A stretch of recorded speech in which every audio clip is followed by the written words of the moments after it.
Sin duda alguna siempre aprendes mucho de las personas que están al borde de la muerte. El tiempo llegó la mamá y me dice, doctor, muchísimas gracias porque usted acompañó a mi hijo, pues usted le dio un acompañamiento, se sintió muy a gusto, etcétera. Si a mí me llega a faltar el aire, no quiero que me intuben, eso sí lo puedes hacer. O si me llega a dar cáncer, por decir algo, no quiero quimio. Lo que habitualmente me dicen es, ya doctor, ya mátenme mejor. Digamos que es una salida más, pero yo creo que los casos más difíciles para mí han sido con niños.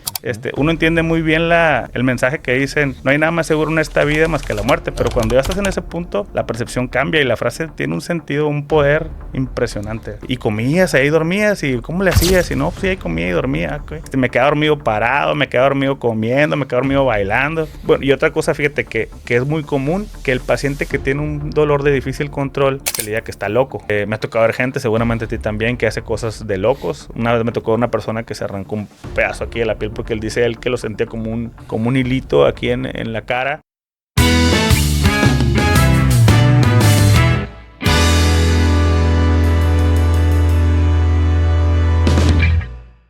¿Qué show? Bienvenidos a ¿Qué show? El podcast. El día de hoy no viene cualquier médico, hoy viene un hombre que ha visto el dolor en su máxima expresión, pero también ha visto la esperanza, la dignidad y el amor en los últimos minutos de vida. Miguel Esquer es médico cirujano anestesiólogo, especialista en medicina del dolor y cuidados paliativos por el Instituto Nacional de Nutrición Salvador Subirán. Casi en ningún lado, ¿no? Ha participado en más de 42 artículos médicos indexados. Dirige hospitales, ahorita nos va a explicar un poquito de eso, lidera servicios oncológicos y aún así decidió sentarse donde pocos médicos se atreven, justo frente al dolor humano real. Hoy vamos a hablar de medicina, pero también vamos a hablar de vida.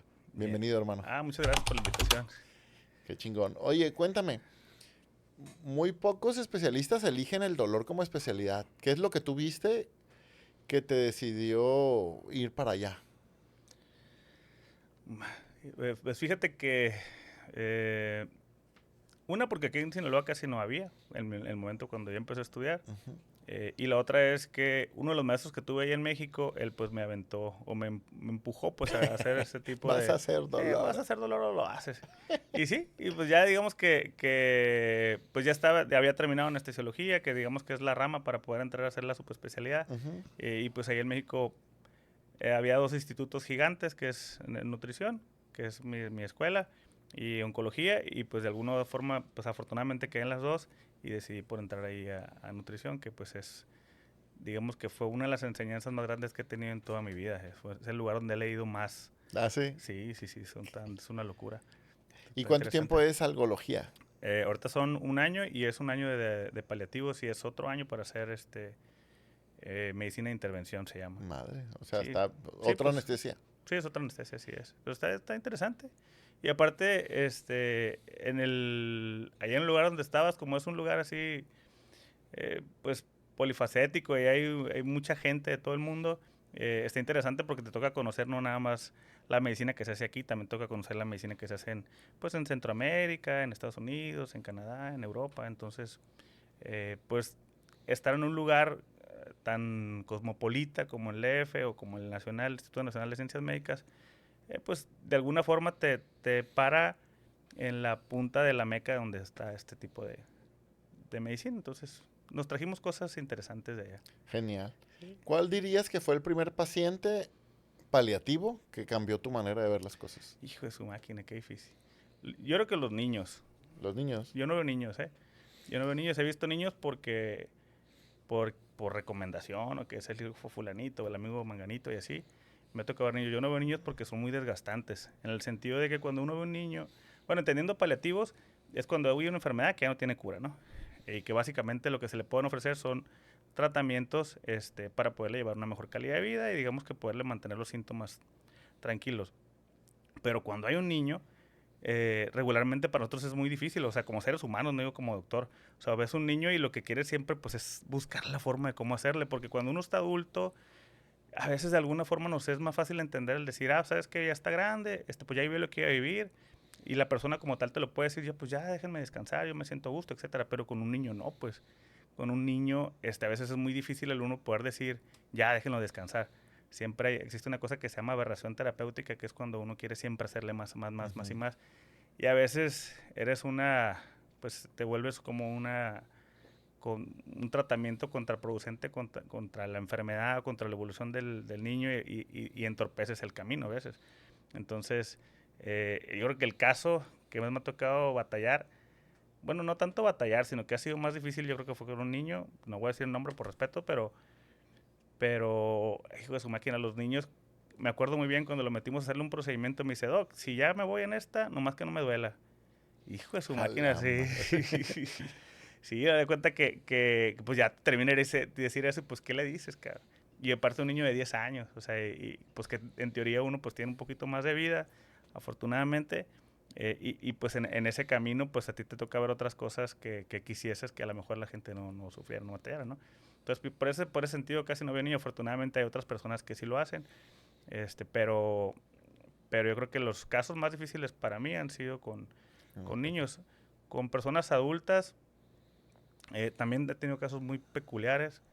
Sin duda alguna, siempre aprendes mucho de las personas que están al borde de la muerte, porque creo yo que la perspectiva de vida, cuando ya tu tiempo de vida es muy corto en este mundo o en este plano espiritual o como lo quieras ver, la percepción de las cosas se te modifican. Y muy frecuentemente las personas que ya están en ese nicho de tiempo te platican cosas que pues ni te las esperas. Una vez me tocó atender un paciente que me dijeron, ¿sabes qué? Voy a ver al paciente fulanito. Era piloto, por cierto, de una persona muy reconocida. Verlo ya a su casa. Y ya cuando llegué y lo vi, pues efectivamente ya sus síntomas están muy avanzados. Pues prácticamente ya todos los marcadores clínicos que tenía para pensar que la vida era muy corta los tenía todos palomeados, ¿no? Okay. Y platiqué con la familia, platiqué con él, que por cierto estaba en delirium. Es muy difícil platicar con una persona en delirium porque la conciencia está alterada, entonces la realidad se ve transdiverjada, ¿no? Entonces no entienden bien lo que uno dice. Sí. Entonces ahí platiqué con la familia y pues les expliqué sobre el contexto de vida, que muy probablemente era muy corto, y así, le di un tratamiento y me fui. Y ya no tuve noticias de él, y como a las 2 o 3 semanas en la consulta llega y se siente una persona así como estamos platicando ahorita tú y yo, y me dice, ¿qué onda? ¿Cómo está, doctor? Y yo, ¿qué tal? ¿Cómo estás? Y pues yo platicando como normal, me dice, ¿no se acuerda de mí? No, le digo, no me acuerdo de ti.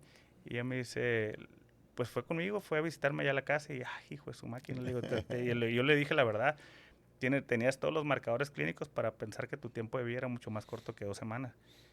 Y me dice, sí, yo también.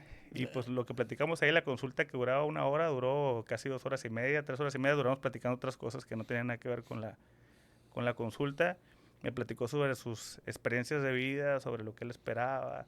Digamos que también sus prioridades de vida también cambiaron. Obviamente, pues te imaginarás, ahorita a lo mejor uno piensa, en 2 o 3 años quiero comprarme, ahorita decía aquí el Barbas, quiero comprarme un carro perrón y que un BYD y todo eso.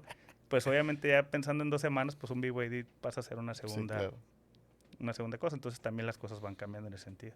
¿Qué otras prioridades viste que cambiaron? Para mí, Ajá. o para el paciente, eras tú. Pues para los dos, Sí, aprovecho. sí, para el paciente lo que vi es el tema del dinero. Dejó de ser una prioridad.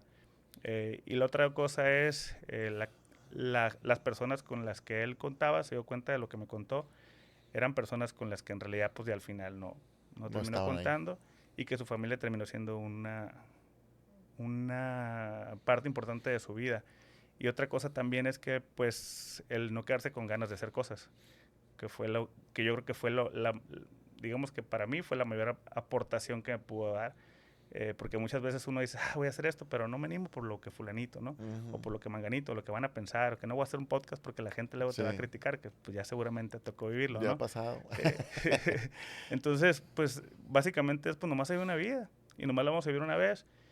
Uno entiende muy bien el mensaje que dicen, no hay nada más seguro en esta vida más que la muerte, pero Ajá. cuando ya estás en ese punto, la percepción cambia y la frase tiene un sentido, un poder impresionante. Sí, Entonces, yo creo que una de las cosas que más me ha cambiado es eso, no quedarte, que no quedarte con las ganas de hacer nada.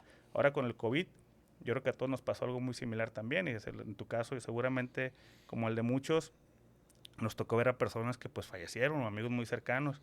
En mi caso me tocó ver anestesiólogos, compañeros muy queridos, el doctor Lorrea, que en paz descanse, con que todo en paz respeto, descanse. y el doctor, otros amigos ahí también, doctor Chucuán. Este, Me tocó verlos fallecer así de forma muy cercana. Entonces, el ver personas tan queridas, tan exitosas, tan buenos doctores, que de alguna forma pues entregaron su vida a la medicina, y que en ese rubro detrás trabajando tras bambalinas, entre comillas, y tras pacientes y tratar de ayudarlos, pensar que en un ratito, en un hecho de momento se les fue la vida así en un zigzag, también de alguna forma te dejan lecciones bien poderosas, pues, y cómo no aprovechar lo que te queda de vida, si dices, si de alguna otra forma esta gente que hizo todo esto en todo este momento, pues ahí yo tengo todavía a lo mejor, espero en Dios, un tiempo más Así sea. para estar en este mundo, pues también echarle, digamos, todas las ganas o no quedarte con ganas de hacer nada. Por eso estamos acá, maní. Ahí está. ¿Dirías que ese fue el aprendizaje que más te han dejado los pacientes? ¿El no dejes de hacer cosas? Yo creo que sí. Sí, el no dejar de hacer cosas seguramente es uno de los aprendizajes. Digo, nunca lo había pensado de esa manera, pero yo creo que seguramente sí. Es una de las cosas que más te enriquecen, el valorar el que, pues, por ejemplo, podemos estar sentados aquí ahorita los 4 que estamos acá, el poder estar en un momento donde, pues, afortunadamente, pues, la palabra que yo escucho en mi día a día es el dolor, que no te duela nada, que es una fortuna, la verdad.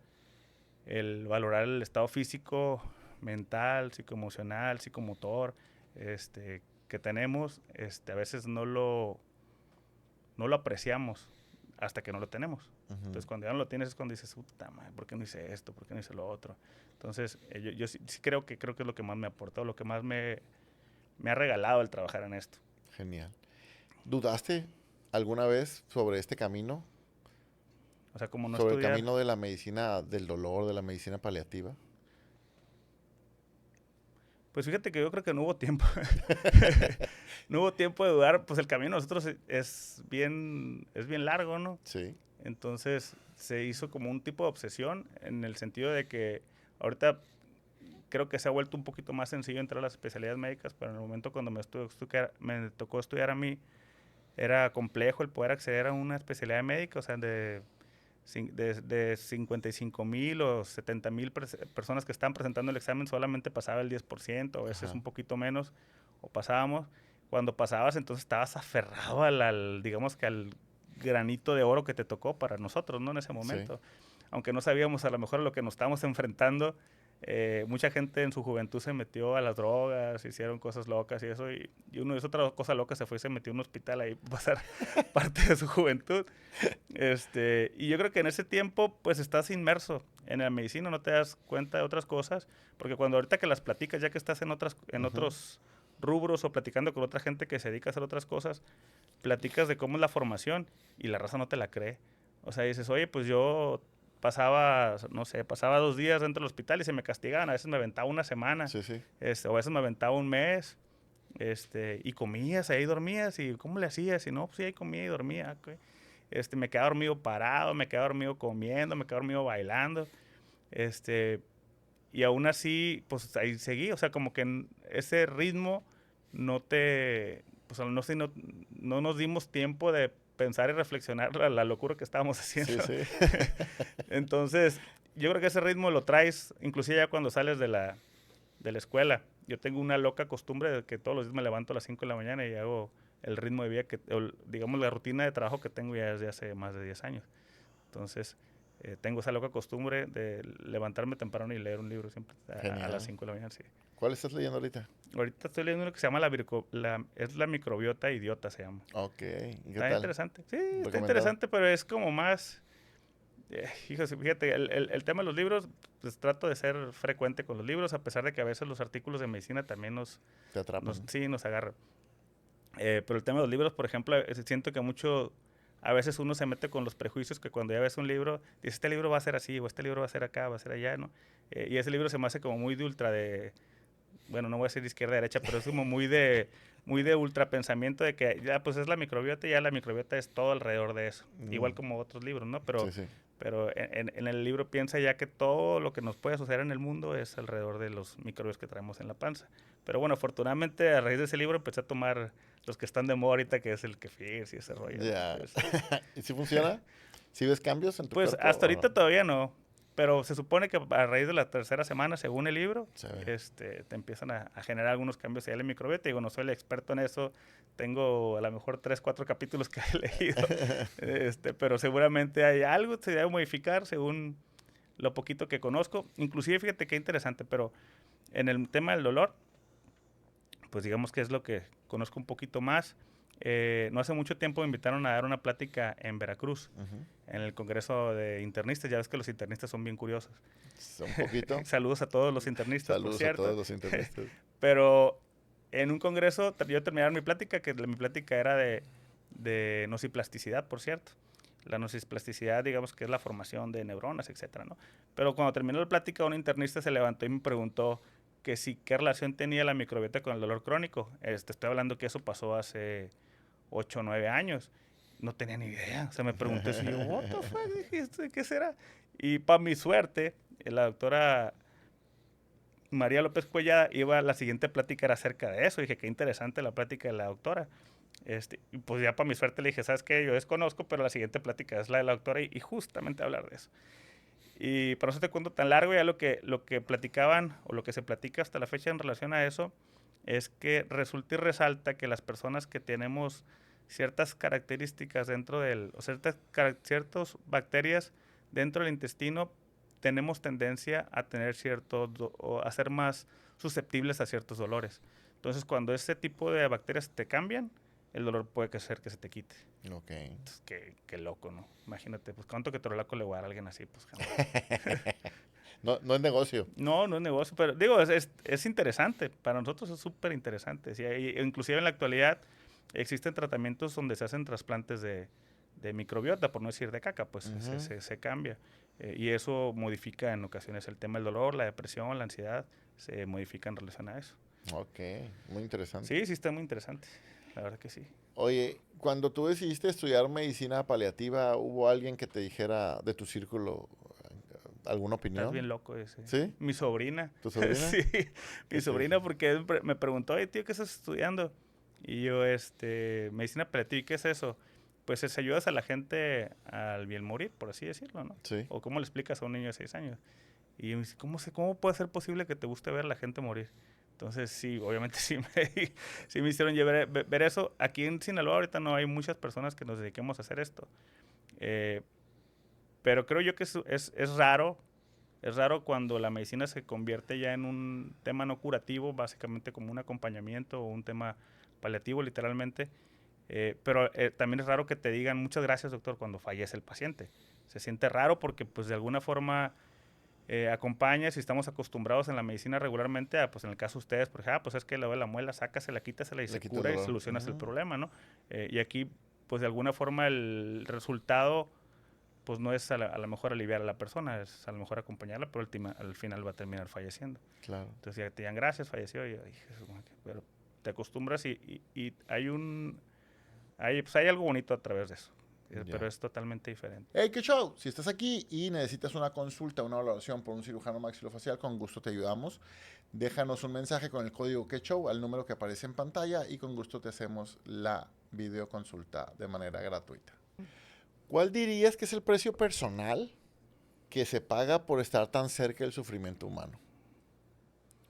Y la ansiedad, ¿La ansiedad? sí, la ansiedad, porque al final del día, y somos seres humanos, pues Ujú. es difícil que no te impregnes de sufrimiento, pues ver a alguien, como te decía ahorita, ver el tema de los niños, yo lo dejé de hacer porque era algo que me impregnaba tanto que me modificaba mi calidad de vida, o sea, terminaba muy cansado, es muy difícil el poder a veces manejar ese tipo de situaciones y que no te la lleves a otros lugares, o sea, sigues tenso en el trabajo, sigues tenso en el hospital y existen situaciones donde ese tipo de experiencias que tienes te van llevando como a, pues, a traspolarlo a tu vida, pues, o sea, llegas con esa tensión y, oye, ¿quieres un huevito? No, ¿qué huevito vas a querer hacer? ¿Me explico? O sea, es difícil el que Sí. uno pueda, a lo mejor, poderla manejar de alguna forma más amigable. Entonces, de alguna u otra manera, trato de tener el acompañamiento psicoemocional para mí.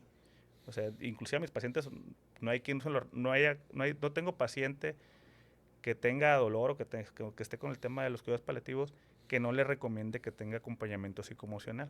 El paciente que tiene dolor agudo es un paciente que va a tener ansiedad. Por ejemplo, el paciente que va con ustedes a la consulta de, no, pues se me cayó la amalgama, por decir Sí. algo, ¿no? Pues el que llega, ay, no cabe en la silla y está acomodando, pues, ¿qué les digo, no? Y el que viene con problemas de dolor crónico, es decir, el paciente que tiene dolor de hace más de 3 meses, es un paciente que, aparte de la ansiedad, se le va a sumar el tema de la depresión. Porque pues es difícil y voy a seguir con el tema de los dientes porque yo sé que tú eres experto en eso. Es difícil que una persona que tenga un problema dental de 3 meses o más de evolución, pues no se le afecte el tema de la psicoemocional, porque pues es como traer un cerillo prendido todo el día durante Sí. 3 meses, pues está en canijo, o sea, y que llegues con una sonrisa y no te estés agüitando, o sea, siéntete feliz, o sea, está bien cabrón.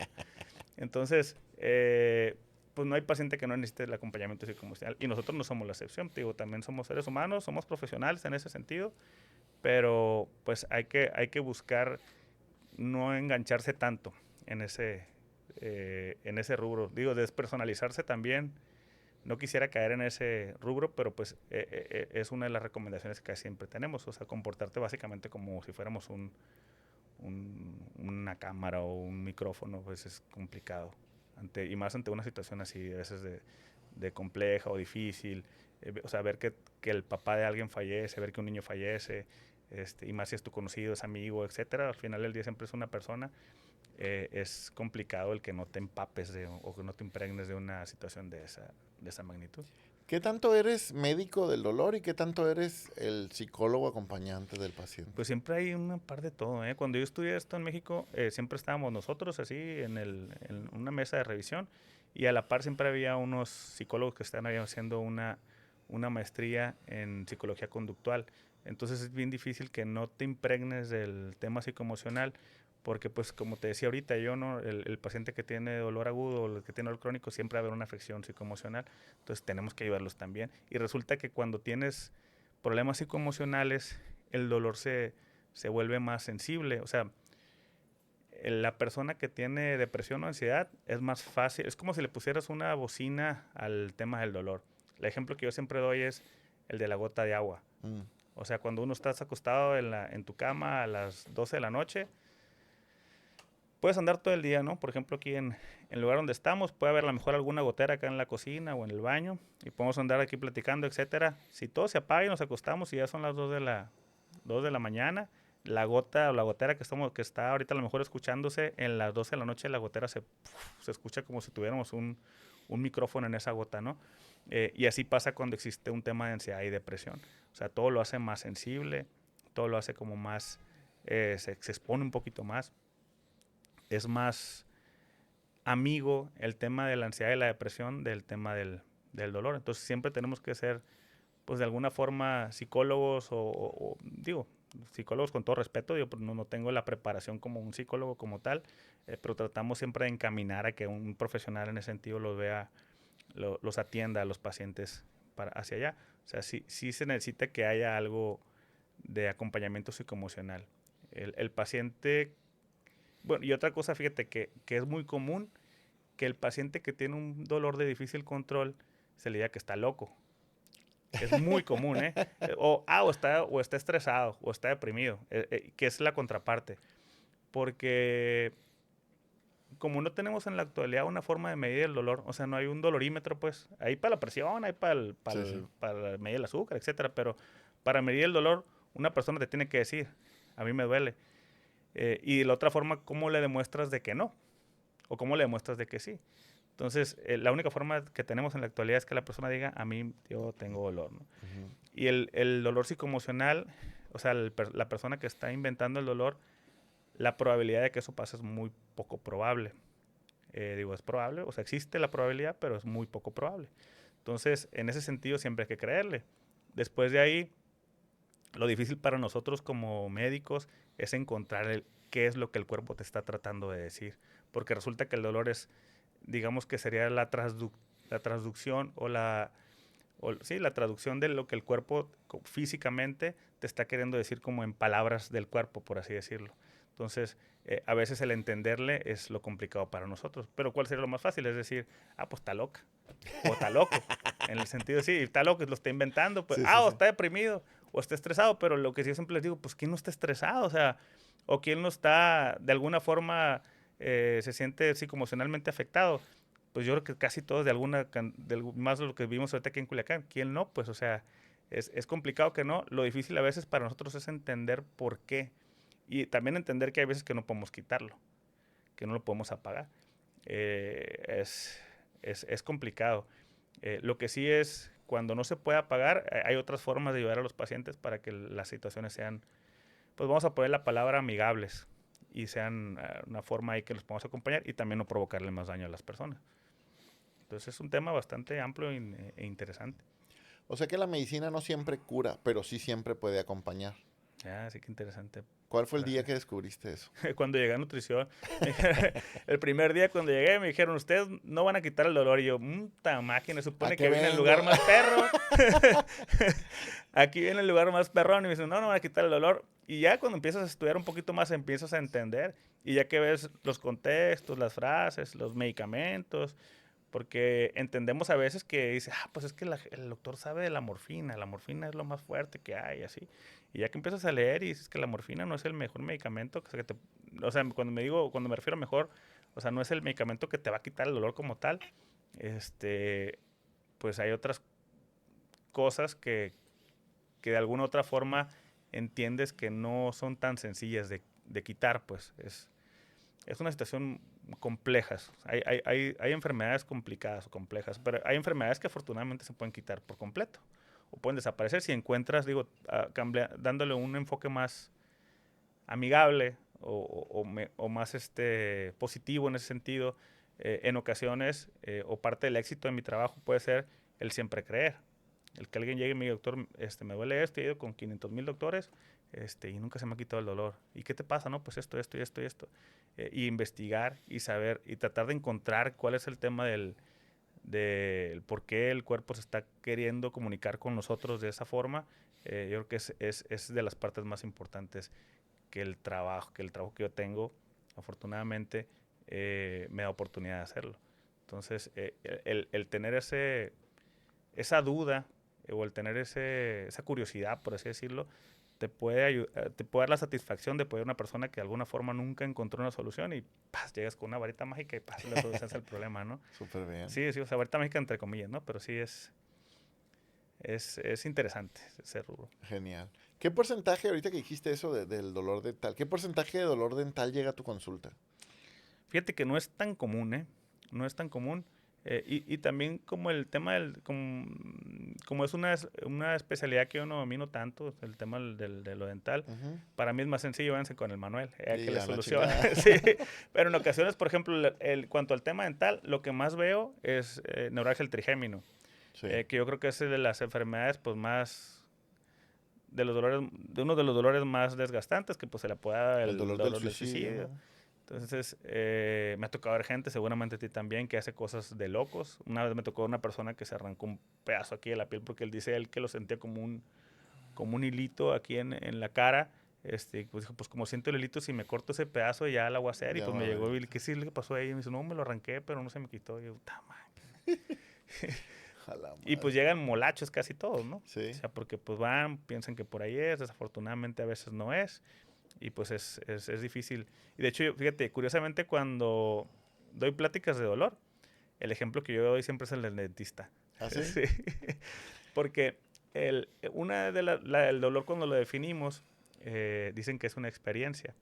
Y las experiencias pues son pues multifactoriales. O sea, una experiencia, por ejemplo, ahorita lo del podcast, el que lo vea, pues yo decir, qué aburrido, yo lo vi así. O a ver a quien diga, yo lo vi bien divertido, o a mí me dejó cosas. O sea, al final del día, la experiencia es... Cada persona lo experimenta de una forma diferente, ¿no?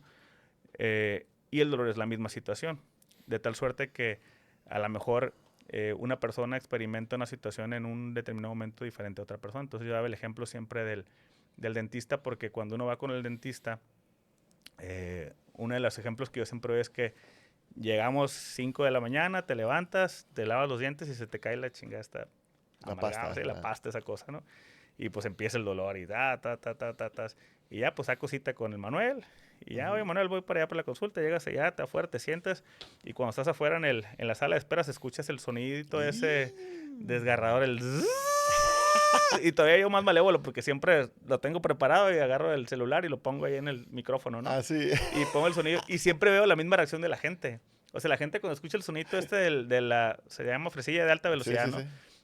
Se agarra y se pone la mano así en la cara. Y yo siempre les pregunto lo mismo. ¿Cuánto ketorolaco ocupo darles para quitarles la sensación que les produce yo ahorita? O sea, imagínate qué loco más ahorita. Por ejemplo, que estamos platicando tú y yo, di el ejemplo dice el sonidito, es el... Y más de alguno a lo mejor hace esto en su cara, pues, en su casa. Ahora es, ¿por qué? O sea, la pregunta es, ¿cómo es que yo desde aquí, con un micrófono, de lejos de donde pudieran estar, les estoy provocando una sensación dolorosa? O sea, quiere decir que el dolor no solamente es cuando uno le pega un fregazo a alguien, pues, o cuando alguien le pega una puñalada, qué sé yo. Entonces resulta que hay otras cosas más en el cuerpo que te pueden llegar a provocar o emitir sensaciones dolorosas o incómodas. Entonces, y ahí la otra pregunta es, ¿con qué tolaco se te va a quitar esa molestia? Pues la respuesta es que no. Entonces es complejo a veces, el dolor es mucho, mucho más complejo que eso. También resulta que hay sensaciones que uno aprende que te pueden llegar a provocar sensaciones. Incluso, por ejemplo, ese es el ejemplo del dentista, porque pues con ustedes lo tienen a la par del día. Para que esto se cure, no se cura con ketorolaco, se cura con otras situaciones. Pero, por ejemplo, me tocó ver una persona que tenía un dolor en el pecho. Y miles de estudios, miles de doctores, muchas situaciones. Y el momento de platicar con ella, pues ya digamos que pues de muchos tratamientos, etcétera, ¿no? No le encontraba una naturaleza al tema del dolor. Físicamente todo está bien. Hay muchas situaciones que pueden provocar dolor, o sea, que no se ven en una tomografía, una radiografía, etcétera, ¿no? Pero haciendo el análisis con ella, resultó, después de muchas cosas para resumir esto, que la señora vivía en una casa de 2 pisos, a un lado de un ventanal gigante que tiene una puerta, una ventana así muy, muy grande. Y pues aquí en Culiacán casi no hace calor, entonces la señora no prendió el aire, abrió la ventana y para su mala suerte la señora al abrir la ventana tiene fobia a las ratas y se le metió una rata y en la noche le caminó la rata por el pecho, pues. Okay. Entonces, pues se levantó, vio la rata, pues ya te imaginarás, pues salió corriendo, etcétera, ¿no? Y a partir de los meses después de eso, empezó ya a somatizar. Empezó a sentir que en las noches le caminaba la rata y sentía el dolor aquí donde le había caminado la rata. Y vuelvo a lo mismo, cuánto gabapentina, cuánta pregabalina, cuánta morfina o ketorolaco le tengo que dar a esa persona para que le quite esa sensación dolorosa en el pecho. Y ahora me van a decir, bueno, está loca. Yo no le pondría ese adjetivo. O sea, está somatizando, sí, pero a raíz de un evento traumático que tuvo. Hay que buscarle cómo hacerle para descondicionarla de esa situación y poderla meter en otra situación normal. Hay tratamiento, pero no son analgésicos, son otro tipo de tratamientos. Entonces, el dolor a veces es más complejo que algún bloqueo, que algún analgésico. Hay que hacer un buen análisis del por qué le están pasando ciertas situaciones a los pacientes. Es complicado. Pero digo, quisiera ver el lado más amigable que eso. La señora se le quitó el tema del dolor. Afortunadamente pudimos ayudarle a hacer una remembranza de lo que le pasó. La señora lo entendió. Fue difícil porque pues a veces decirle, no, pues que te duele por la rata, pues a nadie nos cae como un baldazo, como agua el que te digan que tu problema es a raíz de un evento traumático que tuviste. A veces es difícil entenderlo. Cuando lo entiendes y lo procesas, ya después de eso, el trabajo también ahí con psicología y el acompañamiento nos ayudó a que el cerebro se desprogramara, por así decirlo, y ¡pum!, el dolor se les quitó.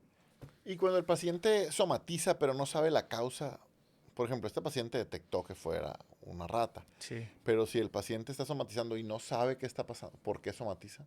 Sí, digo, es complicado en teoría. El paciente es muy raro que él sepa. La tarea de nosotros es hacer la semblanza para poder llegar a ese punto. Ya. Porque inclusive yo la tuve que convencer de que ese era el problema. Porque ella no digamos que no encontraba la conexión. O sea, no sabía que el tema del dolor venía de raíz de eso. Tuve que convencerla de que la situación dolorosa venía de ahí. Y otra situación, por ejemplo, donde los tengo que convencer, hay una enfermedad muy rara que se llama síndrome de miembro fantasma. No sé si alguna Sí. vez lo han visto o lo han escuchado. Pero explíquela para la gente que no sabe. Sí, el miembro fantasma viene en el libro de Helen Melbank, el del Moby Dick. No sé si alguna vez lo han leído, pero ahí viene un pirata que sale así sin una pierna y dice, nunca había tenido un dolor más feo que que tengo aquí en el pie, ¿no? Y resulta que es cuando alguna persona tiene alguna amputación de algún miembro, porque los más comunes son las piernas, pero puede ser la nariz, puede ser los brazos, el busto incluso. Y existen 3 situaciones ahí. Puede tener la sensación, o sea, es decir, que siente que tiene el miembro, o sea, el brazo o el pie. El dolor del muñón, o sea, que le duela donde se corta el miembro y que le duela solamente en la parte que quedó amputada. o el dolor del miembro fantasma, o sea, que le duela todo el miembro. Y la pregunta que siempre hacen, pero ¿cómo puede ser posible que yo tenga dolor en la mano que no tengo o en el pie que no tengo? Que pues pareciera algo ridículo porque pues de alguna forma pues sabemos que no lo tiene, y de alguna otra forma le sigue doliendo, a lo mejor si no tiene la mano, le sigue doliendo el dedo gordo de la mano derecha, ¿no? Que se amputó. Eh, es una situación difícil de entender y a veces también es difícil de tratar porque tienes que convencer al paciente. Y lo que iba a platicar es que no hace mucho tiempo me tocó una persona que estaba tronando cohetes, que pues, aprovecho también para decir que no tronan cohetes. Estaba tronando cohetes, prendió el cohete que tenía en la mano izquierda, y no se dio cuenta que había prendido otro cohete, y el de la mano que no se dio cuenta, pues le voló la mano, ¿no? Entonces le hicieron una amputación de unas urgencias, etcétera, y se quedó con dolor de miembro fantasma de la mano derecha. La persona pues era de rancho, con todo respeto, pero, pero digamos que el tratamiento para esto es multidisciplinario. Es el tema de la terapia física, hay que darle medicinas, hay que darle terapia de condicionamiento. Generalmente, pues, y la otra es pues arreglarle el muñón, ¿no? Cuando le sigue doliendo el muñón y le sigue doliendo ahí el tema del dolor, ¿no? Porque se puede quedar atrapado, eso es un nervio, etcétera. Cuando todo físicamente está bien, existe una teoría que se llama la teoría del neuromatrix. En muchas ocasiones hay un nervio, yo les explico a los pacientes que es un cable, para que entendamos en términos más prácticos, que se queda un cable como estimulado y que resulta que todos los cables tienen como si fuera una casa, tienen un campecito allá afuera en el generador de electricidad que va uno a la cocina, otro a la sala, etcétera. Pero los del cuerpo pues van, a lo mejor el del dedo tiene un campito acá en el cerebro, en la corteza cerebral. Entonces, no sé si alguna vez han visto un dibujo que se llama homúnculo de Penfield, donde sale una narizota, así el cerebro, y se ve una narizota, un brazote, así, etcétera. Sí, sí. Entonces, eso trata de interpretar la forma en que el cablecito llega hasta la parte acá del cerebro, ¿no? Entonces, cuando muchas veces se corta esa parte del brazo, la otra parte que queda acá arriba en el cerebro queda como desocupada. Entonces, cuando se estimula lo que está a un ladito, vamos a poner el ejemplo de la nariz, pues se toca acá y ¡ay, me duele la parte acá digamos que de la mano que no tengo, ¿no? Entonces, el tratamiento para esto es estimular el cable, el nervio, para llegar acá a la corteza cerebral y que otra vez se ocupe el pedazo ese del hipocampo, o de la corteza cerebral, perdón. Ahora, el tratamiento para esto habitualmente es el estímulo, y el estímulo muchas veces se hace con una terapia que se llama terapia en espejo. ¿Qué es esto? Pones un espejo, en el caso de la mano, un espejo de la mano que sí tienes, la pones donde tienes la mano que no tienes, y ves cómo tratas con tu cabeza mover la otra mano. A la par tú ves el reflejo de la mano y la ves en la otra y la ves que la estás moviendo. Entonces, eso estimula la corteza y hace que se vaya desprendiendo esa parte y mágicamente el dolor se quita. Mágicamente, entre comillas. Sí, sí. Y aparte, tiene un tratamiento que pocos tratamientos funcionan tan bien como ese. El 90% de las veces, 90% dependiendo de la referencia, 90-95% de las veces el dolor se quita con eso. A veces lo difícil es convencer a la gente. Por eso yo decía lo que pacientes era un rancho, porque imagínate, yo le explicaba eso y luego me dijo, doctor, es que me le llevo el tratamiento ya al rancho y la raza me da carrilla, me dice, porque la parte del rehabilitador físico es muy curioso. Y la caja del espejo la forró no me acuerdo cómo sea el papel, pero un papel así brilloso, verde, y se le llevó para el rancho. Y pues la raza le da carrilla, pues. Sí, dice, así, no, pues llévatelo donde no te ven, allá, escóndelo. Pero bueno, pues, parte de la tarea de nosotros es a veces convencer. Okay. Es convencer en el sentido de que, pues, si uno sabe que el tratamiento va en razón a eso, obviamente con la intención de convencer va, pues, la idea de que se mejoren o que se curen, ¿no? Pues es parte de la chamba, sí, sí, sí. Oye, ¿es verdad que la gente le tiene más miedo a la muerte que al dolor? ¿O al revés? Yo creo que es al revés, ¿eh? Bueno, depende de la persona.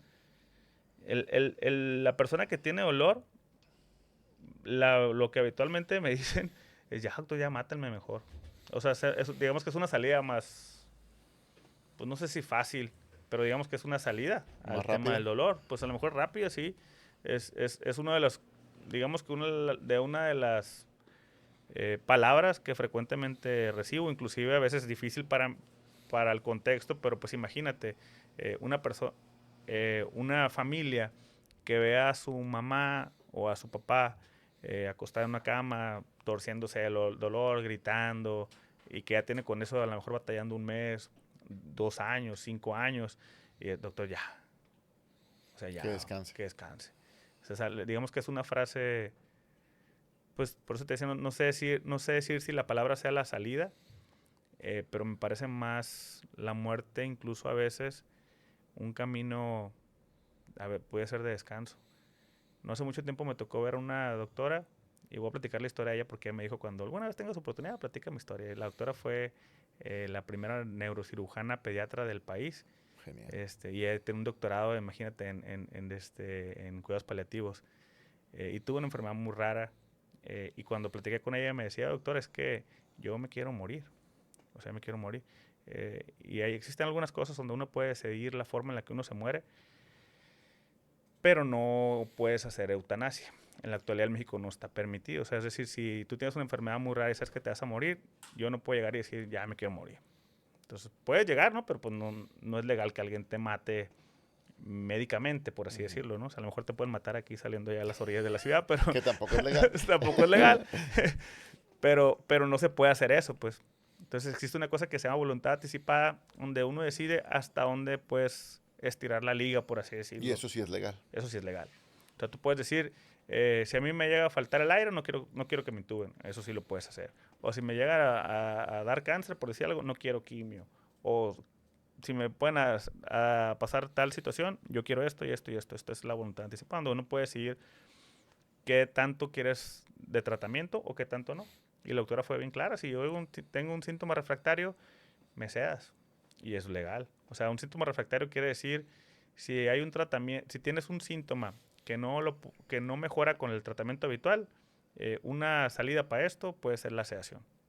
O sea, si hay una persona que convulsiona, oye, damos anticonvulsivantes, y convulsiona, y convulsiona, y convulsiona, y convulsiona. El tratamiento, digamos que de ayuda puede ser la sedación paliativa. Si existe, y hay también otros síntomas refractarios, o sea, la náusea, el vómito, el dolor incluso, pues si no mejora con analgésicos, existe la sedación. Entonces la doctora, no, hombre, fue bien franca, yo cuando llegué con ella ya tenía ya tenía todos los documentos firmados, o sea, no, fue, hijo de su máquina, dije, doctora, ya no sé qué hacer con usted. Dice, no, sí sabes, me dijo. Y terminó en sedación. Afortunadamente no. La doctora falleció, como ella quería. Falleció como ella quería. La enfermedad fue muy rápida, fue muy agresiva. Afortunadamente falleció en las condiciones que ella estaba buscando. O sea, que quería fallecer en su casa, con su familia, que no le molestara nada. Quería fallecer, digamos que tranquila. No quería pasar temas de delirio, ansiedad, etcétera. Y pues no, con los medicamentos fue más que suficiente. Y afortunadamente lo padeció de esa manera. Porque cuando uno dice fallecer en casa, pues pareciera buena idea, pero yo lo que siempre digo es en casa de quién, porque no es lo mismo, no son las mismas enfermedades y no son las mismas condiciones en todas las casas, pues, y los cuidados, las personas que van a estar a cargo de una persona, si alguna vez te ha tocado estar, ojalá que no, en esas situaciones, es bien complejo el cuidado de una persona así. O sea, tienes que estar 24/7, se ocupa lana, o sea, pues tiene que haber alguien ahí cuidando las medicinas. Entonces es bien cansado. Cuando uno se imagina esto y dice, voy a morir, cuando uno piensa en la muerte, no sé si alguna vez lo han pensado o lo has pensado, pero el escenario que muchas veces nos planteamos es de viejito, acostado ahí, a un ladito de un porche, y pues un ventanal y así. O sea, me voy a dormir y ya. Sí. Pero la muerte es medio canija a veces. Medio caprichosa. Sí, a veces no sé, las situaciones son complejas y los contextos, tanto de la persona o del ambiente o de la enfermedad incluso, se portan muy violentos al final y son complicados, pues el poder a veces hacer las cosas como uno quisiera. ¿Cuál dirías que es la frase o las frases que se escuchan más en los últimos días de vida de un paciente?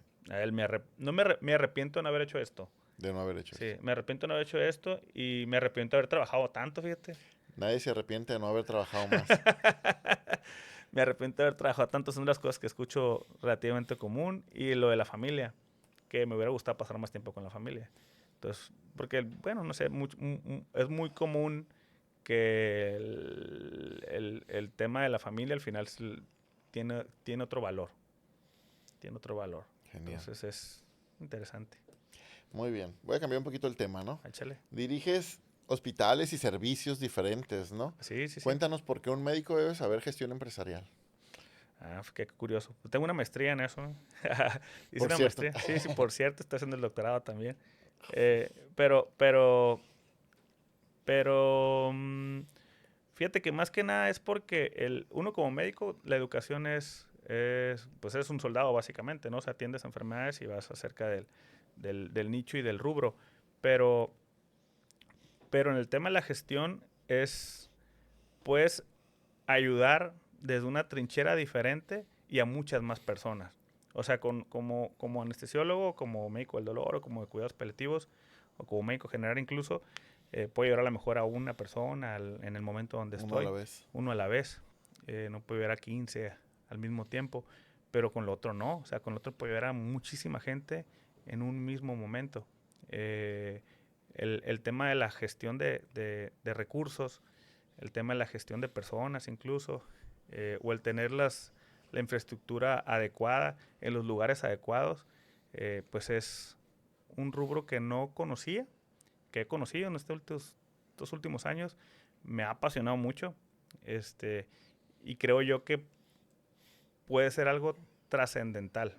Porque, por ejemplo, una de las cosas que uno hace como médico, pues trasciendes a través de las personas. Pues el niño que te platicaba, de alguna forma, la mamá o los hijos, o no sé, o la mamá o las familiares de ellos, de alguna persona se quedan con un buen sabor de boca de la persona que los ayudó. Uno dice, oye, doctor, cuando pasó el ejemplo del niño que te platicé al Sí. principio, pues quieras que no falleció al mes o los 2 meses, y no sé qué decirte, pues al tiempo de esto, pues yo pasé por una situación medio gacha en el sentido de que pues te agüitas porque se falleció, etcétera. Y al tiempo llegó la mamá y me dice, doctor, muchísimas gracias porque usted acompañó a mi hijo, pues usted le dio un acompañamiento, se sintió muy a gusto, etcétera. Quieras que no te dan como ese empuje para poder seguir haciendo lo que haces, y dices, bueno, pues a pesar de que me afectó en esto, pues también afecté a otras personas en el sentido positivo de que lo pude ayudar de esa manera. Entonces trasciendes en la vida de estas personas. Haciendo esto otro, pues imagínate, o sea, puedes tener a lo mejor algún lugar donde puedes atender a más personas, ayudarlas en un mejor sentido, y a cuántas personas no puedes ver en una situación de mejoría. O sea, puede ser un evento, puede ser un lugar que puede ofrecer mejores condiciones a las, a A las la gente. personas, sí. Sí, está interesante. Hey, qué show. Si estás aquí y necesitas una consulta, una valoración por un cirujano maxilofacial, con gusto te ayudamos. Déjanos un mensaje con el código que show al número que aparece en pantalla y con gusto te hacemos la videoconsulta de manera gratuita. ¿Por qué la mayoría de los médicos no hablan de dinero, ni de liderazgo, ni de administración? No sé, fíjate. Es que también en medicina no te forman en ese sentido. Ah, no, no, no. No hay una formación de... Sí hay una formación de liderazgo, porque al final del día, pues eres R1, R2, R3, tienes que Ujú. ser líder. Y tienes que tener ahí, pues digamos que una formación llanera, porque pues te forman así de dale, si no te chingo. Pero pues existe cierta formación de liderazgo. Y el tema del dinero, pues no existe pues en los hospitales públicos donde nos formamos, no existe una remuneración económica del paciente hacia nosotros. El hospital nos da una remuneración, pero no existe una cultura en el sentido de decirte, pues esto se cobra así, o esto se cobra Ujú. acá, o esto cuesta tanto. Y también la medicina, pues generalmente siempre se ha visto más con la idea de ayudar, más que con el tema de sacar siempre De un cobrar. beneficio económico, ¿no? Siempre se ha buscado el cómo ayudarle a los demás. Y en el tema, pues, de los negocios y la medicina, como que cuando se mezclan, existe un amor-odio entre los dos, porque al final del día la medicina es un negocio, y los negocios, cuando dicen el médico es un negocio, se escucha raro. Sí. Se escucha raro porque al final del día hay una, pues, hay una intención siempre de ayudar, pero pues también hay un tema de dinero al final de todo esto. O sea, se paga algo por el tema de la consulta. Cuando vas al hospital, incluso pues tienes que pagar por el servicio. Pues eso es un tema complicado. ¿Qué te enseñó dirigir un hospital o un servicio que no te enseñó la medicina? Bueno, son cosas diferentes. Por ejemplo, en el tema de la medicina, yo creo que pues aprendes acerca de enfermedades, cómo tratarlas, cómo manejarlas, cómo llevar, pues digamos que una relación con el paciente. Y en la dirección de los hospitales va muy el sentido, pues en el mismo camino de ver, pues ves pacientes, ves enfermedades, ves gente, atiendes de alguna u otra forma necesidades, pero a lo mejor en un contexto más global, y también tienes que ver digamos que otra cara de la medicina, porque al final del día la persona que está enferma cuando eres doctor, y más si estás en un hospital público, tú no ves pues es que sabes que para eso se necesitan 2 gasas, se necesita una jeringa, se necesita una pastilla, etcétera. Y cuando la ves en el otro rubro, pues ahí sabes que para poder hacer que la persona se mejore o se atienda, se necesitan 3 pastillas, 3 jeringas. Tú médico que estés aquí te cuesta tanto dinero. O sea, ese tipo de situaciones en este otro rubro, pues las aprendes a gestionar también, que también está entretenido, está divertido. Es muy reconfortante el poder encontrar esos nichos donde puedas hacer esa amalgama de las dos cosas y poderlas hacer como más fuertes. Porque creo yo la experiencia que tengo del otro lado me ayuda mucho para poder tenerle pues una cara más amigable al tema también de lo del negocio, ¿no? Ok. ¿Cómo lideras un equipo cuando hay tanto cansancio emocional en general? Mm, pues fíjate que afortunadamente me ha tocado trabajar con personas muy profesionales, y casi siempre entre todos es el ánimo, no pasa acá, pasa lo otro, ¿no? Un saludo a Roberto, por cierto, que es un enfermero que siempre está ahí al pie del cañón ahí con todo lo que hemos hecho. Él es un enfermero anestesista prácticamente. Súper bien. Ya Saludos a tenemos Roberto. trabajando, sí, saludos a Roberto. Ya tenemos trabajando un buen de tiempo.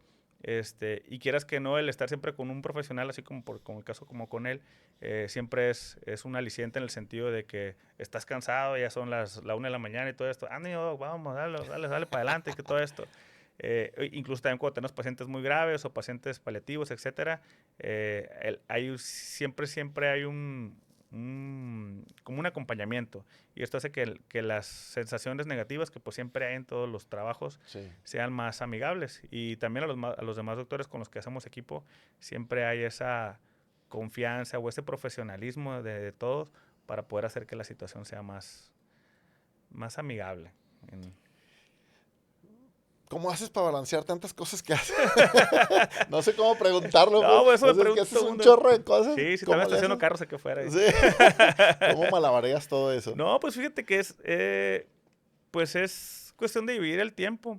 He aprendido, me ha sido difícil, no te voy a decir que no, porque también sacrificas muchas cosas, pues para poder hacer tantas cosas. Me levanto muy temprano, empieza mi día muy temprano, pero sí pues es más que nada buscar los nichos y buscar las oportunidades, porque también, como te decía yo ahorita, una de las cosas que he aprendido es no quedarme con las ganas de hacer nada. Entonces trato de hacer las cosas que creo que me apasionan. Y también también he aprendido fíjate, más que hacer cosas, también he aprendido a cuáles cosas no quiero hacer. Porque también ese ser egoísta con tu tiempo te hace que seas más productivo en otras cosas más. Y también digamos, te es más satisfactorio para lo que tú puedes hacer. Dame 3 ejemplos de cosas que has hecho que no hacías porque no eras así de egoísta. Ajá. Y dame un ejemplo de 3 cosas que no haces por optimizar los tiempos en ese Ok. egoísmo divino. Egoísmo divino, sí. Cosas que hago ahorita, hago mucho ejercicio, leo más, y diga, pues yo empecé a estudiar otra vez el tema del doctorado, que había dejado de estudiar. O sea, siempre he estudiado porque digamos que es un mal hábito que tengo. Sí. Siempre he estudiado porque es algo que me gusta, es algo que siento que me mantiene con la cabeza despierta, etcétera.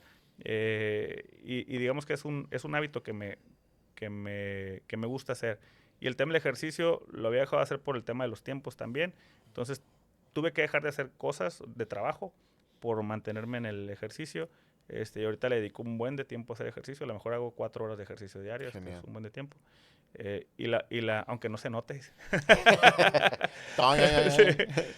Aunque no se note, pero Pero el ejercicio, bueno, llega una edad que yo lo empiezo a notar más acá que en el cuerpo, ¿no? O sea, que más mental, como que es mi terapia. Sí, sí, sí, totalmente. De hecho, empecé a hacer otro tipo de ejercicios porque justo enfrente donde me sentaba, saludos al maestro Sandoval, un otorrino, por cierto, Saludos. lo veía enfrente de donde estaba yo haciendo ejercicio, que era en el gimnasio. El gimnasio, pues a los que van, pues es un ejercicio más solo, donde uno se siente, haces tú el ejercicio y estás haciendo.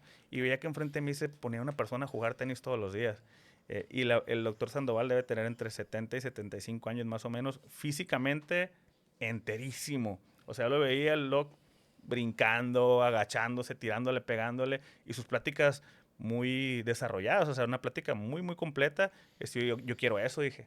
O sea, quiero llegar a ese A y quiero llegar igual que él. Y pues vi que hacía todos los días a las 6, llegaba y empezaba a jugar, jugaba una hora y media, y la convivencia, el desarrollo, el estar platicando, y empecé a leer más sobre el deporte, y me di cuenta que era un deporte de los que te regalan más longevidad, o sea, te regalan 9 años más de vida, entre 9 y Sí. 10 años más de vida. Y también pues llega una edad donde, ahorita me preguntabas que si seguía jugando básquetbol, pues ya es un deporte que yo tengo 44 años, es complejo el cuerpo, no te vas dando cuenta cómo se te va cobrando factura, pero ya hay cosas que las puedo hacer, pero ya el otro día ando, hijo de su madre, o sea, empieza a doler la rabadilla que antes no me dolía, me duele el músculo que antes no me dolía. Entonces hay deportes que se vuelven más, pues más complejos para el cuerpo poderlos desarrollar, entonces dejé de hacerlo y se me hizo un deporte más amigable y que le he dedicado más tiempo a poder estar en eso. Haces pesas y tenis. Hago pesas y tenis, sí. Sí, sí, sí. Todos los deportes de raqueta con pelota o de bat, por ejemplo, con pelota, son los que más hacen longevidad, ¿no? Sí, sí, sí, sí. Entonces, por Sí. eso el tenis es de los más Sí, sí, sí. completos. Hay un artículo, no me acuerdo de qué año, es del British Journal, si mal no recuerdo, y buscan cuáles son los factores que hacen que el hombre viva más. Pues la alimentación, el ejercicio, son cosas que se saben que uno puede vivir más tiempo. El deporte es uno de estos. Inclusive comparan cuáles deportes son los que más te dan longevidad. Y justamente así es. O sea, el tenis es el que más tiene, y ahí dicen ellos en 9.7 años, si mal no recuerdo. Y después de ahí están otros deportes. Pero casi todos tienen varios...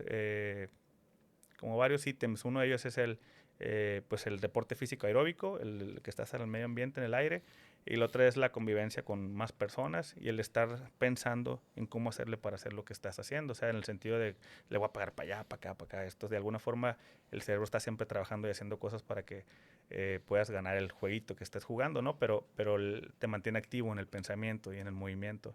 Entonces, Sí. supone que ese tipo de ítems son los que te hacen que uno va haciendo o creando nuevas conexiones y sigues alimentando las células, etcétera, ¿no? Pero yo creo que es una buena terapia incluso para el tema de las psicomociones que estamos platicando ahorita, el hacer ejercicio. Y no hay libro que diga que no. Claro. Sí. Y es que en deportes como el tenis, no es cada punto, es cada golpe de la pelota lo que tienes que pensar, voy para allá con tal fuerza, me Sí, sí, paro, sí. giro, corro. Entonces está súper genial. Sí, Luego me invitas. no, no, por supuesto. Digo, no soy el experto. He leído algo a razón a esto porque me he vuelto un apasionado en esto, a pesar de que tengo poco tiempo jugando. Digo poco tiempo porque hay personas que lo juegan esto desde niños y crecen con esto. Y me he dado cuenta que es como una comunidad Sí. de esto, como los que están en las motos y así. Es muy parecido el nicho de personas que se dedican a jugar esto. Pero es entretenido, se me hace un deporte muy amigable en el sentido de lo que uno desarrolla o lo que uno busca, por más que otra cosa, mantenerte físicamente activo con movimiento. Y pues bueno, es divertido también. Tienes que pensar muchas cosas. Claro. ¿Por qué fundar el Colegio Mexicano de Cuidados Paliativos? Ah, ok. Fíjate que lo fundamos no hace mucho tiempo, o sea, no hace mucho tiempo, hace como unos 8 años, y puro punta de lanza, ¿no? Está en ese, yo digamos que yo soy el más plebe. Ok. Soy el más joven. De ahí pues están muchos maestros que yo he tenido en el tema de los cuidados paliativos. El doctor Alfredo Covarrubias, la doctora Templos. Pero bueno, la idea de fundarlo es porque básicamente no había. Entonces se fundó el colegio porque el colegio ahorita de cuidados paliativos como el de dolor depende del colegio de anestesiólogos. Entonces ahorita en la actualidad tenemos personas que no son anestesiólogos y son paliativistas. O sea, hay oncólogos que hacen después la formación en cuidados paliativos. Entonces, ellos tienen que entrar al colegio de anestesiólogos, pero todos decimos, bueno, pues, y ahorita en la actualidad para poder tener el consejo de paliativos, tienes que tener el consejo de anestesiologías. Y bueno, y luego la pregunta es, ¿y qué pasa ahora con estos que no son de anestesiólogos? Y ya existe ahorita una posibilidad de entrar directamente a paliativos sin entrar a ninguna otra especialidad. Ya. Entonces, justo por eso se formó este colegio. Y ahorita, pues lo que se está buscando es reactivarlo. Ahorita está como directora la doctora Templos, que es también directora del servicio de paliativos allá en el GEA, donde tienen una muy buena escuela de cuidados paliativos. Y pues básicamente el tema es difundir y trabajar. Paliativos, de cuando yo llegué acá, que ya tiene ahorita más o menos como 11, 12 años, que regresé a Culiacán, cuando decía paliativos era como, ¿qué? O sea, no había mucha difusión. Inclusive también cuando decía medicina del dolor, decía, ¿esto del dolor qué? O sea, no era tan conocido. Ahorita por muchas cosas que se han ido haciendo, inclusive este tema del colegio, es tratar de difundir, porque al final del día con el tema de la difusión, a pesar de que, por ejemplo, cuando hablamos de paliativos, es un derecho que las personas tenemos que al momento de estar en una situación de enfermedad terminal, exista alguien que te atienda en este rubro. Pero pues ve a un hospital de aquí de Culiacán o de México incluso, en donde hay un servicio de paliativos. Claro. Con mi mano, en los lugares donde hay. Entonces, también desafortunadamente no hay tantas personas que puedan dar el servicio. Es complicado, pero justamente en ese camino, con ese sentido, se creó el tema del colegio para Súper difundir. bien. Ahorita en febrero tenemos un congreso en León. El año pasado lo tuvimos en Ecuador. Tratamos de hacer uno es de otro grupo que se llama Grupo Algia, pero esto lo vamos a hacer acá en León, que por cierto ahí el Estado de León está apoyando ahí fuertemente para que se pueda hacer el congreso ahí en León, entonces lo vamos a hacer allá. Y son congresos interesantes porque pues siempre te cuidas con personas que están trabajando en el mismo ritmo, traes información, a lo mejor que pues de acá la conocen mejor, de acá la conocen mejor, y siempre te retroalimentas con las demás personas y es muy nutritivo para todos. Y el poderle dar esta información a personas que a lo mejor, porque es un congreso que no está hecho para algólogos ni para paliativistas, es un congreso en general, para que vaya a lo mejor a una persona que se dedica a hacer un tema de maxilofacial y que se entere que otras cosas, pues para nosotros es nutritivo siempre porque mientras más personas conozcan, obviamente pues la difusión es mucho más grande, la información se va haciendo más nutrida, y nos es más fácil poder hacer las cosas en el futuro. Entonces básicamente ahorita es sembrar una semillita. Hay muchos médicos que están jóvenes, que van saliendo y todo eso. Regálame 3 consejos para esos médicos sobre el dolor. Sí. 3 cosas que deben de saber del dolor. Dile. Está gacho porque yo me sentía a los jóvenes. Bueno, no, sí te entiendo, está bien, gracias. No, está bien. Ahí lo vamos a dejar. Está bien, porque no hace mucho tiempo cuando llegué yo, bueno, ya hace más tiempo, cuando recién llegué dice, y ojalá que nunca me pase, que me vuelva yo de los que ya no quiero hacer esto porque ya no me toca, ¿no? Sí. Creo que hasta ahorita no me ha pasado. Pero, pues una de las cosas que yo creo que sí es, si vas llegando acá a hacer tema de dolores, una es, si quieren acercarse conmigo, con toda confianza, lo que yo tengo son de ustedes, ¿no? Una de las ideas de trabajar siempre en equipos siempre va a nutrir más a los equipos y yo creo que siempre más que esto le va a dar unos mejores resultados a los pacientes. Totalmente. Y casi siempre lo que trato de buscar hacer es, hago lo que hago y les va bien a los pacientes porque lo hacemos siempre multidisciplinario. Entonces, si efectivamente hay más personas que hacemos lo mismo y tenemos la misma intención, los resultados siempre van a ser más buenos. Entonces, traten de acercarse con personas que hagan lo mismo que hacen ustedes. Tener nichos tan pequeños o ser tan poquitos los que hacemos lo mismo, no necesariamente quiere estar ligado a estar peleados entre todos. Al contrario, creo que puede ser una buena clave, un buen camino para que todo se amalgame, se haga una buena relación y podamos tener algo más sólido, inclusive más eficaz para las personas, pues. Entonces yo creo que esa puede ser una buena herramienta. La otra es porque cuando uno llega a lo mejor te pasó, ¿no? Pero, por ejemplo, los tratamientos que hiciste de cosas muy raras que hacías allá, llegar aquí y dices, chingas, ya no está mi maestro, ya no está fulanito. Acérquense siempre lo mismo, ¿no? Acérquense con una persona que esté ahí bien sólida, a lo mejor el tratamiento que estás haciendo. Ahorita tenemos una lucha bien fuerte porque los medicamentos que utilizamos habitualmente para enfermedades complicadas como el fentanilo, la morfina, etcétera, pues no hay, básicamente. Pues ahorita es tratar de hacer lo que se pueda con lo que tenemos, desgraciadamente. Y la otra es pues que se animen a hacer los procedimientos que aprendieron. Seguramente los van a hacer muy bien, como siempre los han de haber hecho. Y pues yo creo que es aventarse a hacer, porque también hay otra cosa que hay en el tema de paliativos, y me incluyo, pocos médicos nos dedicamos nada más a hacer esto. Ya. Aquí en Culiacán nada más debe haber 1 o 2 que nada más hagan eso y no den anestesia, si no hagan otra cosa. Entonces, como todo, es un rubro bastante demandante. Entonces, si también dicen, como dices ahorita, también como las para tanto, el que mucho abarca también poco aprieta, ¿no? Hay que estar enfocados también para poderle dar un mejor camino a esto. Cada vez hago menos lo otro para poderme dedicar a hacer Genial. esto, sí. Muy buenos. Regálame 3 consejos financieros para un médico recién egresado.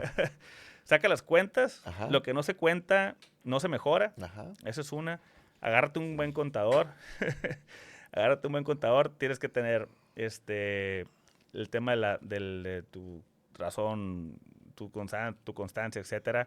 Paga los impuestos que tienes que pagar. En fin, saca tus cuentas. Y la otra es, yo creo que un tercer consejo sería no cobres más barato pensando en que vas a tener más pacientes. ¿Qué consejo le darías al Miguel hace 15 años? Todo va a salir bien. Todo va a salir bien. No, pero bueno, es un... no sé, fíjate. Muchas veces cuando llegas, siempre está la incertidumbre de que si las cosas que hiciste eran como las pensabas, pues. Porque no sé si te pasaba a ti, pero por ejemplo llegas acá y todo el mundo de cosas o informaciones que tiene y el ritmo de trabajo que traes, pues es bien acelerado, ¿no? Y pues yo estoy en México y llegas acá y te paras aquí y viene un frenón. Y llegas y tocas puertas y resulta que las puertas no se abren como uno pensaba. Dice, hey, pues yo vengo del instituto y así, traigo un chorro de cosas, les quiero enseñar y lo que aprendí y así. Pero las personas a veces traen otras situaciones o traen otras necesidades y que hasta algún punto pueden ser frustrantes para nosotros, pues, o sea, pueden ser, pues te desanimas, pues, o sea, oye, yo estudié tanto, hice esto otro, ¿cómo puede ser que no se dé o no siga el camino que yo estaba pensando para esto? Lo que yo le pudiera decir al Miguel de hace un tiempo hacia acá es, pues no te desanimes, las cosas con el tiempo se van a dar. Y también para los que van llegando, o sea, no se desanimen, hagan las cosas como le están haciendo, traten de hacerlas lo mejor posible, les va a ir bien seguramente. Genial. Después de hablar contigo, queda claro que la medicina no solo se trata de curar, se trata de acompañar, de escuchar, de no abandonar y de creer. Hermano, muchas gracias por recordarnos que la dignidad también es una forma de sanar. Si este episodio te movió algo por dentro, compártelo porque todos tarde o temprano vamos a necesitar a alguien como el señor Miguel Esquer. Gracias. No, al contrario, gracias a ti por la invitación.